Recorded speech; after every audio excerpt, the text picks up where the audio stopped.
नमस्कार, आप देख रहे हैं time India TV news network. और अब डिबेट में वक्त हो चुका है बिहार दंगल का। कौन जीतेगा बिहार दंगल वा, आइए बात करते हैं। इसी में हमारे साथ तीन लोग मौजूद हैं। राजनीतिक विश्लेषक हमारे साथ मौजूद है इस टाइम। हमारे साथ हमारी बगल में खड़े राकेश भारद्वाज जी, दूसरे नंबर पर हमारे साथ खड़े हैं संजय शर्मा जी जो कि कांग्रेस से आते हैं, और तीसरे नंबर पर हमारे साथ जो खड़े हैं वो है शंकर तंवर जी जो कि बीजेपी से हैं, और चौथे नंबर पर जो हमारे साथ मौजूद है रंजना चौधरी जी हैं जो कि आम आदमी पार्टी से हैं। आप सभी का बहुत बहुत स्वागत है। सबसे पहले हमारा सवाल होगा सीधे तौर पर कांग्रेस से, और जो कि हमारे साथ संजय शर्मा जी मौजूद है। संजय जी, इस बार कांग्रेस एक महागठबंधन के साथ फिर से चुनावी मैदान में है, तो आपको क्या लगता है इस बार आपके रण में कैसी आपकी सरकार कैसी तैयारी के साथ वहां चुनाव लड़ रही है?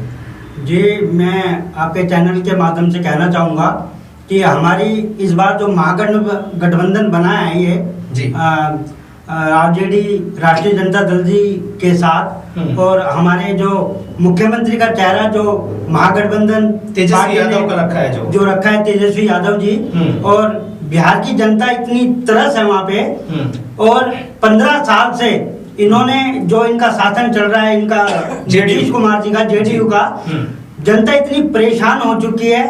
शिक्षा वहाँ पे नहीं है, कारोबार वहाँ पे नहीं है, आपका स्वास्थ्य वहाँ पे नहीं है, और सबसे बड़ी जो समस्या है वहाँ पे रोजगार नहीं दे पा रही है।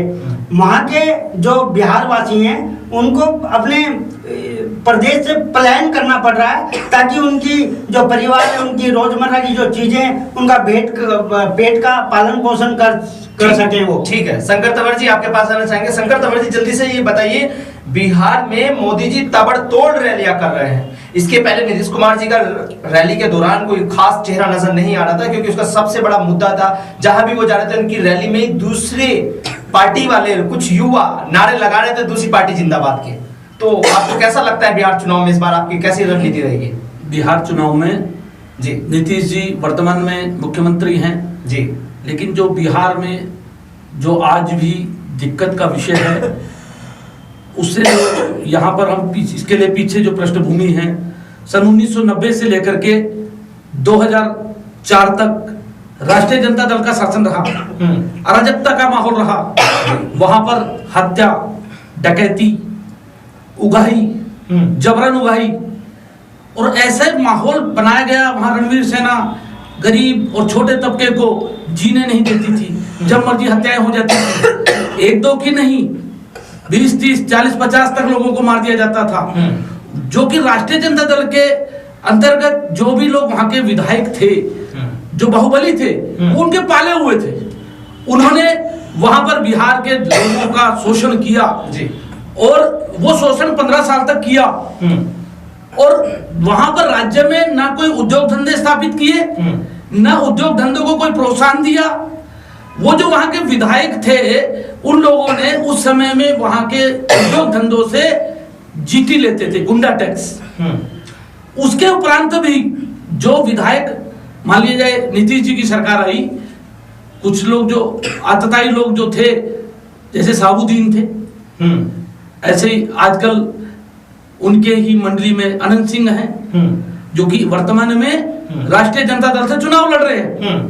ऐसे ही राजवल्लभ यादव जी हैं, अनेक लोग जो कि वर्तमान की जो विधानसभा पृष्ठभूमि है उसमें सबसे ज्यादा विधायक अगर हैं तो राष्ट्रीय जनता दल के हैं और कांग्रेस के हैं। शंकर जी, आप सीधा ये कहना चाहते हो कि जो चुनाव लड़ रहे हैं महागठबंधन की ओर से, उसमें बहुत सारे लोग ऐसे चुनाव लड़ रहे हैं जिन पर कई तरह के क्राइम के केसेस चल रहे हैं, जेल में बंद हैं, आज उनकी पत्नियां चुनाव लड़ रही हैं। बिल्कुल सही बात। लेकिन शंकर जी, मैं आपको एक बात याद दिलाना चाहूंगा, 2014 में जब लोकसभा का चुनाव हुआ था उस टाइम पे जो लोकसभा में बीजेपी ने जिन लोगों को वोट मतलब टिकट दिया था, उस टाइम पे जितना वोट परसेंट टिकट दिया गया था, जितने परसेंट लोगों को, उसके बाद जो 2019 में जब चुनाव हुआ उसमें जितने परसेंट लोगों को टिकट दिया गया, पहले करीब 25 से 30% लोग ऐसे थे जिन पे क्राइम चार्जेस थे। लेकिन जब ये 2019 आते आते अगले 5 साल के बाद उन्हीं लोगों का ग्राफ बढ़ करके 25 से 40% के बीच पहुंच गया जिन पर क्राइम के चार्जेस हैं, और वो आज भी लोकसभा में बैठे हुए हैं या टिकट पर चुनाव लड़े थे।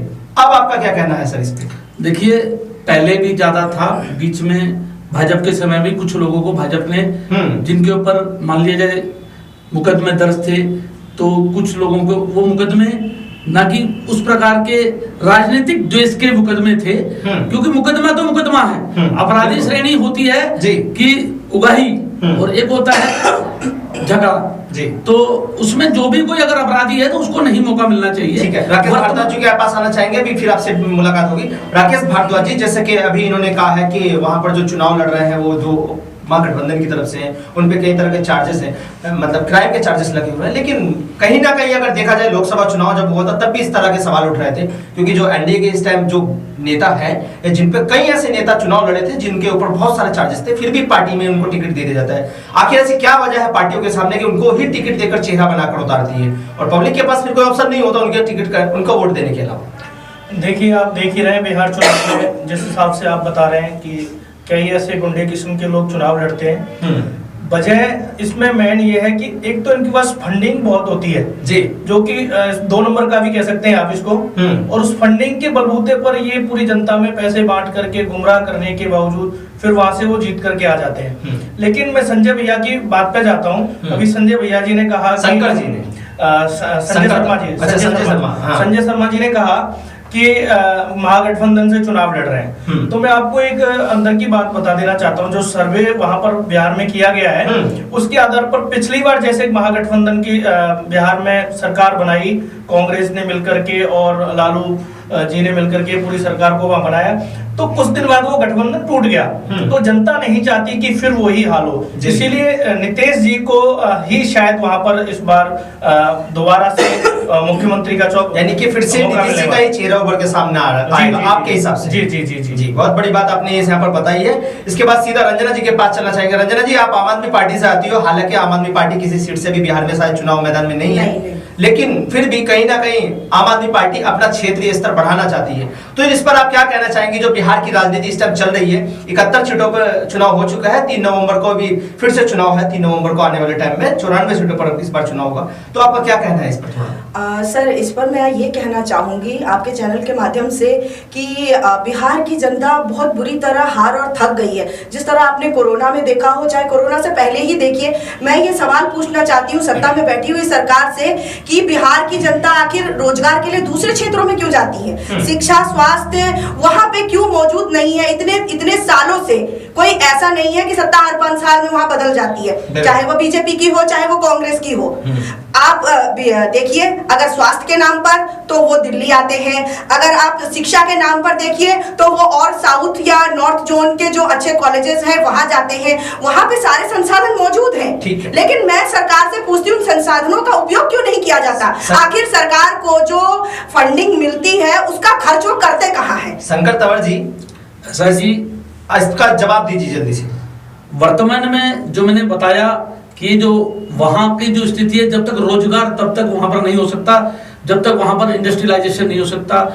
लेकिन बिहार प्रदेश और कितने साल चला रहे हैं, बिहार कितने साल लगेंगे सर सत्ता को? ऐसा है, बिहार प्रदेश खनिज के दृष्टिकोण से महत्वपूर्ण है, वहां पर उत्पादन होता है, वहां पर जो प्राकृतिक स्थिति है, जल का व्यवस्था ठीक है।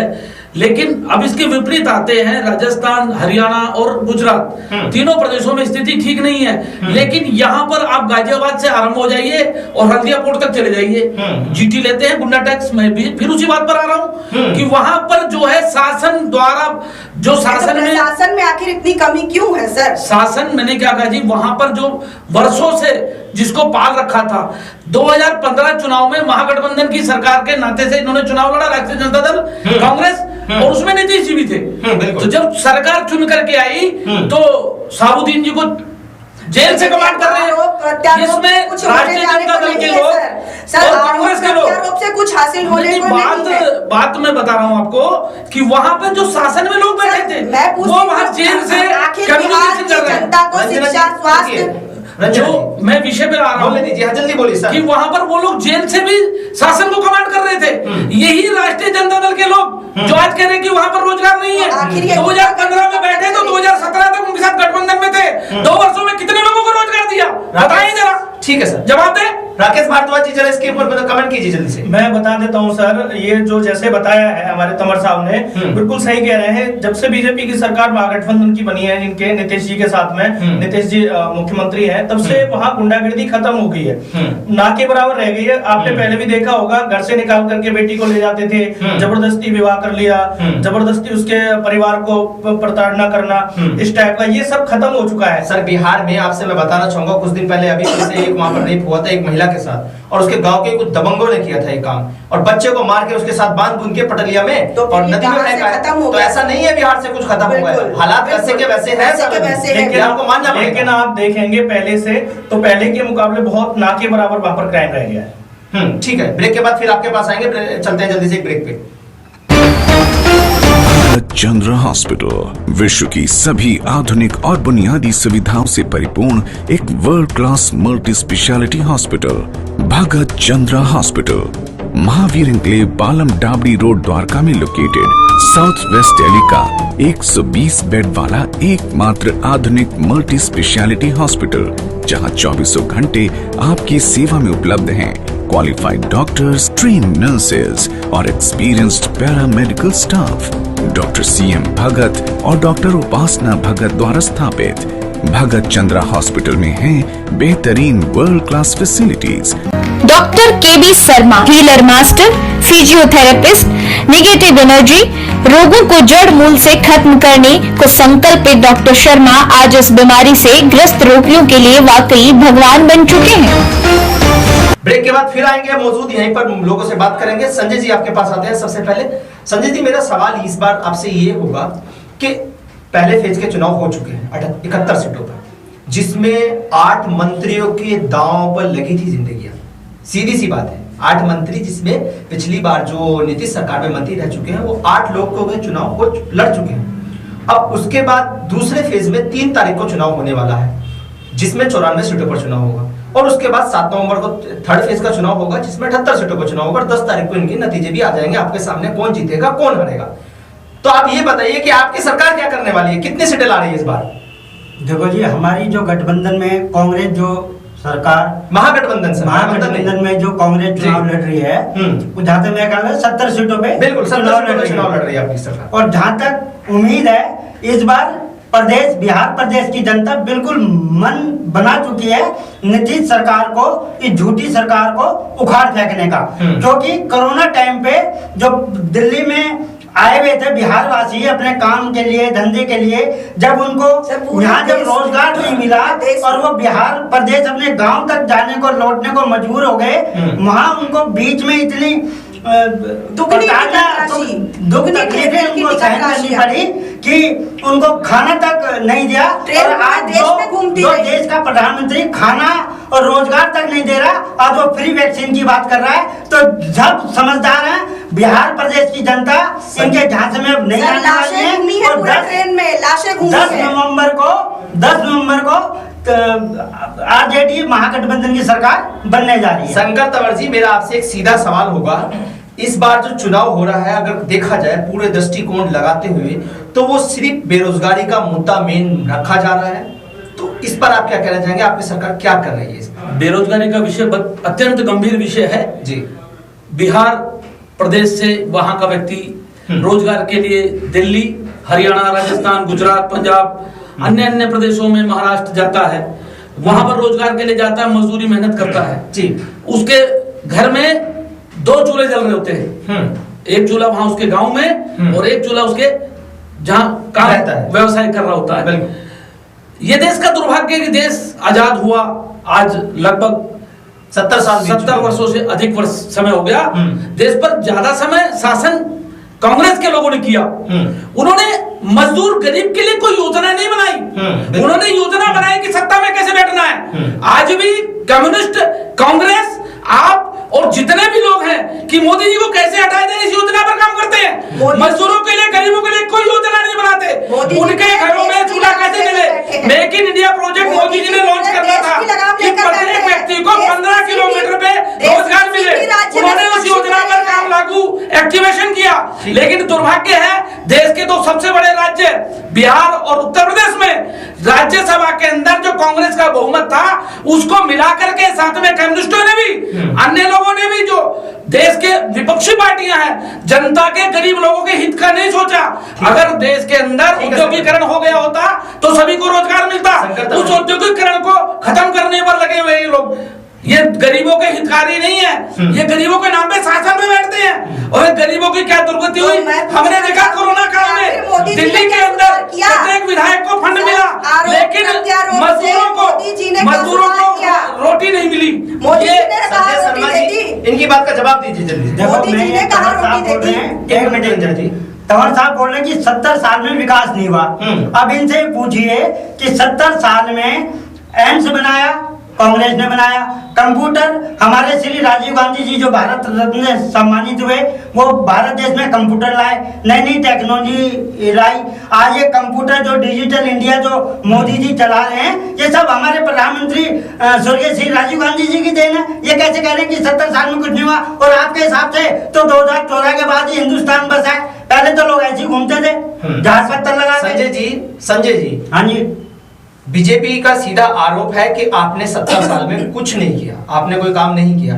लेकिन बीजेपी ने क्या किया है? इकोनॉमी -23 में पहुंचा दी, बहुत बड़ा काम किया है ना संजय जी? संजय जी, हाँ जी, हाँ जी, हाँ, इकोनॉमी का क्या हाल है? बिल्कुल -28 पर जीडीपी जा रही है। रंजना जी आपके पास आना चाहेंगे। अभी आपने दोनों की बातें सुनी, इस पर आपकी क्या राय है? सर, मैं तो पूछती हूँ, कोई एक ऐसा मुद्दा बता दीजिए जिस पर देश का विकास हुआ हो। इस कोरोना काल में भी आपने देखा ही होगा, ट्रेनों के ड्राइवर गाड़ियां लेकर चलना भूल गए, उन मजदूरों की लाशों को लेकर घूमते रहे। तो मैं पूछना चाहती हूँ बीजेपी सरकार से, सत्ता में बैठी है, पुराने सत्ता को अगर उठाकर वो रोप प्रत्यारोप आपस में कर रही है, तो ना लोगों को राशन मिला, ना लोगों को आज की डेट में वर्तमान में मैं पूछना चाहती हूँ, यूपी में जिस तरह से हाथरस की बेटी नारियों के ऊपर घटना हो रही है, तो आखिर सत्ता में बैठी सरकार कर क्या रही है? ना शिक्षा के नाम पर, ना स्वास्थ्य के नाम पर। विषय बिहार चुनाव का है, लेकिन जब बात चलने के लिए कोरोना कालखंड की जी और मजदूरों की, तो एक बार मैं दिल्ली में आता हूँ, जब लॉकडाउन लगा जी, तो माननीय केजरीवाल जी ने यहाँ के जनता को बैठा करके वहाँ पर आनंद विहार भेज दिया, आनंद विहार भेज दिया, आनंद विहार में भेज दिया, अंतरराष्ट्रीय आनंद विहार भेज दिया कि मजदूरों को रोटी ना देनी पड़े। इन्हीं केजरीवाल जी का ये अच्छा शिक्षा देखिए कि गरीबों को भोजन देने के लिए इनके पास नहीं था। इन्हीं आम आदमी पार्टी के शासन को देखिए, राज्यों में क्यों चुनाव लड़ा, चुनाव में चयनित हो गए, फरवरी में चुनाव हुआ, मार्च में गाड़ियां बसों में बैठा करके आनंद विहार भेज दिया कि उनको भोजन नहीं देना पड़े।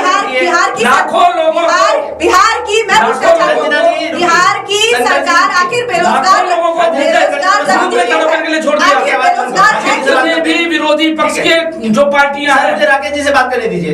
राकेश जी, अभी आपने सभी तीनों लोगों की बातें सुनी है, जैसे कि आप एक राजनीतिक विश्लेषक हो। सबसे बड़ा सवाल यहाँ ये है, आरोप प्रत्यारोपों का सिलसिला हर पार्टी लगातार चलता रहता है, चाहे वो लोकसभा चुनाव की बात कर ले या विधानसभा चुनाव की। तो जैसे कि बीजेपी का बार बार एक आरोप होता है, कांग्रेस ने अभी तक कुछ नहीं किया, कांग्रेस ने अभी तक कुछ नहीं किया। जब कांग्रेस ने या महागठबंधन ने कहते जब सत्ता सौंपी थी बीजेपी के हाथ में, तो उस टाइम इकोनॉमी हमारी अच्छी खासी 6 से 7 के बीच थी। कोरोना काल से पहले फरवरी की अगर मैं बात करूं, उस टाइम तक भी हमारी इकोनॉमी 3.5 पे थी। तो उस टाइम पर भी कैसे इतनी घट गई? आप देखिए, कोरोना काल की आप बात कर रहे हैं तो पूरे वर्ल्ड के अंदर कोरोना से पहले सर, कोरोना में घटी वो हम मानते हैं, वो एक महामारी, एक बहुत बड़ी महामारी है जो सबके ऊपर आई है।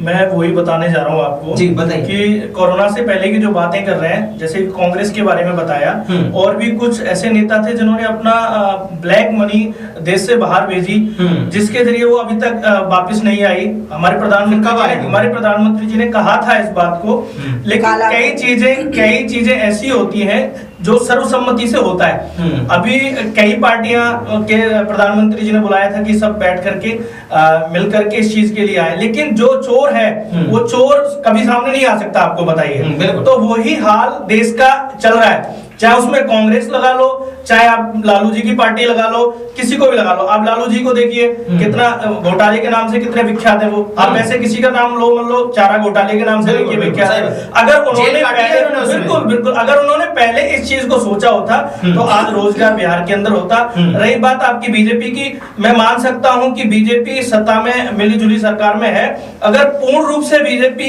बिहार में होती तो उसका फायदा जरूर बिहार की जनता को मिलता। सब देश को तो फायदा मिल रहा होगा ना इसका। देश को अब देखिए, डेवलपमेंट के मामले में अगर आप देखेंगे तो मोदी जी ने जो कार्य विदेश में किए हैं, विदेश में नहीं, विदेश में से तो हमारी जो मित्रता हुई है आप देखेंगे अमेरिका के साथ भी उसका आज देखिए पाकिस्तान को जवाब मिलता है। आप देखते हैं कोई भी हमारे ऊपर इतने, अमेरिका हमारे को जो वीजा नहीं देता था मोदी जी को, आज वो बुलाता है। ये हमारी इज्जत बढ़ाई है मोदी जी ने अगर बाहर जाकर के देखेंगे तो। ऐसे प्रधानमंत्री जी जो हमारे, रही बात आम जनता की, तो आम जनता को सारा कुछ पता है कौन चोर है कौन, आप देख लीजिएगा। ठीक है, संजय जी के पास जाना चाहेंगे, फिर उसके बाद एक ब्रेक पे चलेंगे। संजय जी जल्दी से एक चीज का जवाब दीजिए, इस बार आपकी पार्टी का कैसा, किस मुद्दे को लेकर के आप चुनाव मैदान में हैं वहां पर बिहार में? बिहार में सबसे ज्यादा मेन जो मुद्दा है बेरोजगारी का मुद्दा है जी, शिक्षा का मुद्दा है।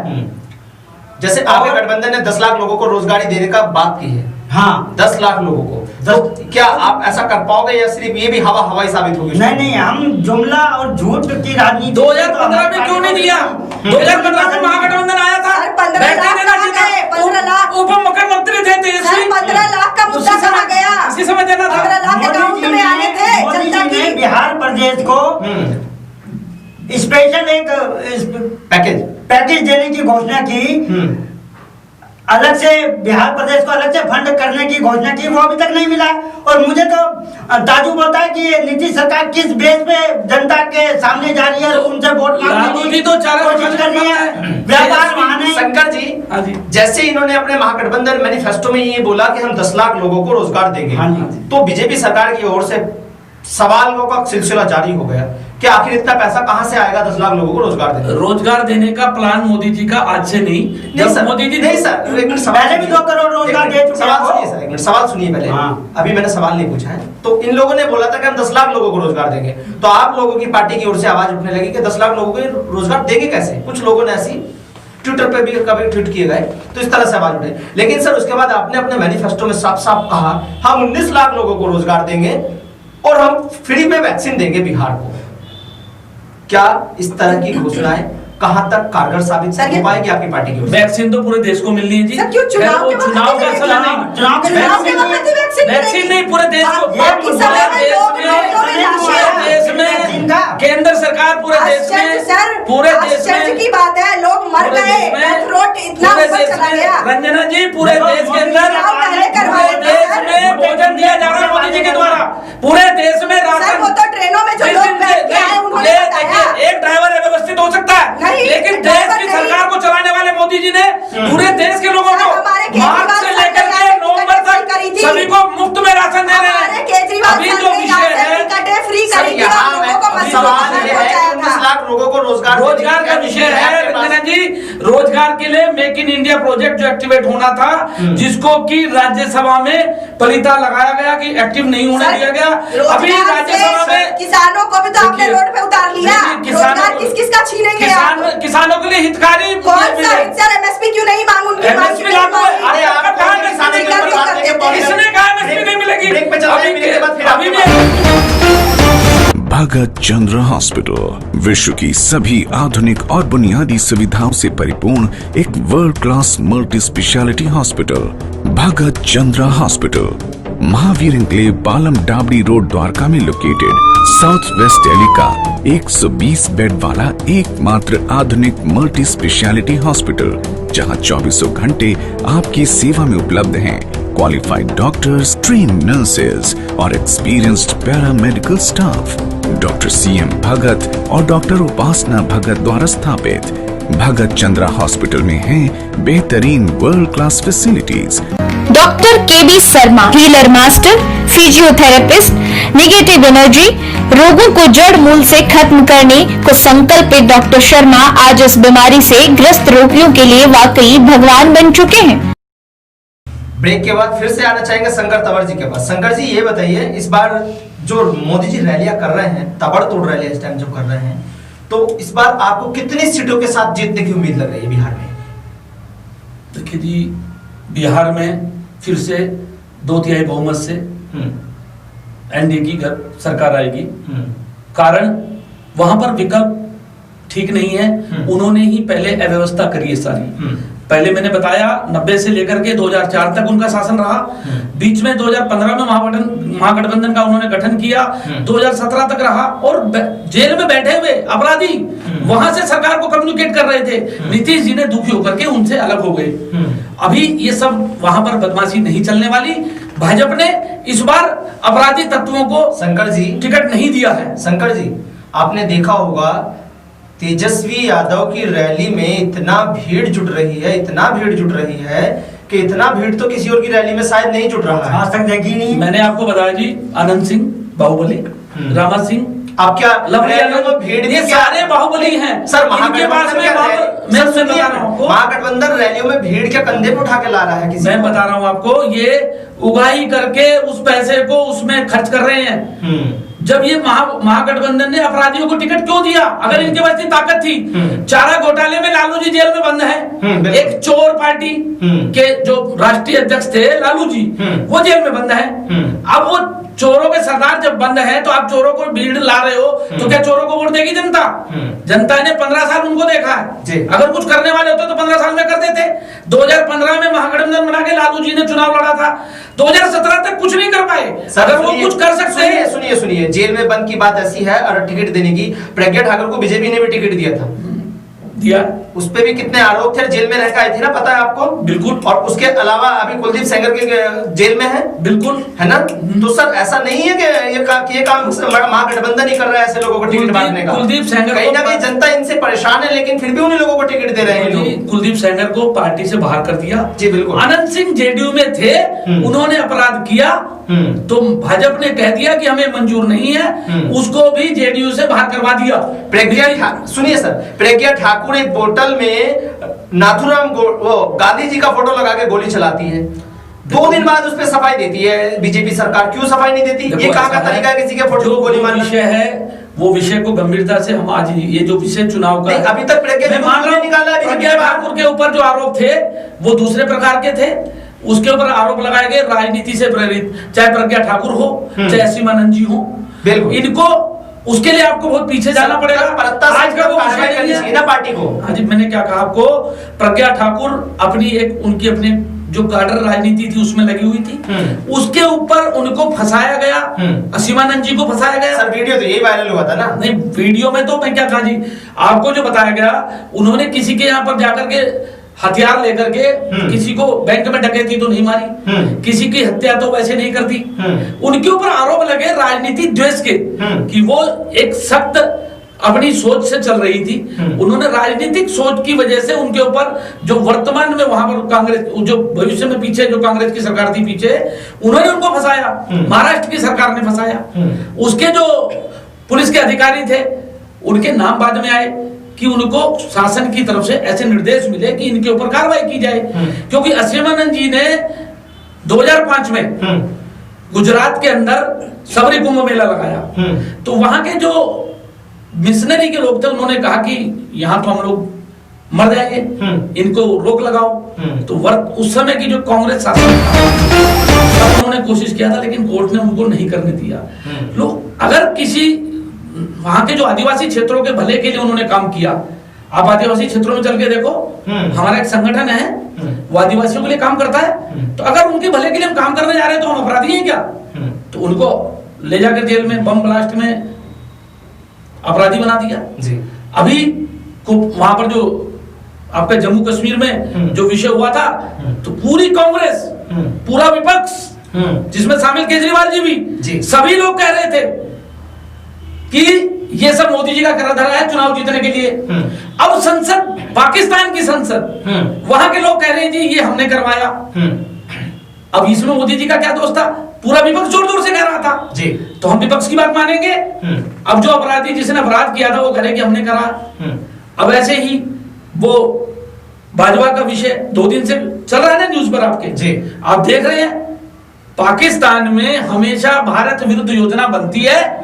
उस योजना में कौन लोग शामिल होते हैं? कांग्रेस के लोग भी सर एक चीज बताइए, जब भी बीजेपी की सरकार में किसी भी नेता या किसी भी आदमी से सवाल किए जाते हैं, वो सीधा इंटरकनेक्ट पाकिस्तान से क्यों हो जाती है बात? हम नहीं और कह रहे। कोई देश नहीं है क्या हमारा पड़ोसी? पाकिस्तान को हम नहीं कह रहे, अब पाकिस्तान के संसद के कर्ता धर्ता जो संसद के अंदर विराजमान है, अगर वही हम कह रहे हैं। चुनाव में विकास की बात करते हैं तो सीधा पाकिस्तान, और खासकर हर चुनाव के टाइम पाकिस्तान का नाम क्यों जपते हैं आप लोग? ऐसा या है। कोई सी भी पार्टी क्यों पाकिस्तान का नाम इतना जपती है? क्या हमारे देश में लोग नहीं रहते हैं? जुबेर जी, मैं बहुत तरीके से बताना चाहता हूँ जी सर, कि यहाँ पर ये विषय हम नहीं उठा रहे जी। पाकिस्तान की संसद तो के कांग्रेस प्रतिनिधि, पाकिस्तान के चुने हुए प्रतिनिधि ये कह रहे हैं कि ये जो विषय हुआ, ये विषय हमारे द्वारा हुआ।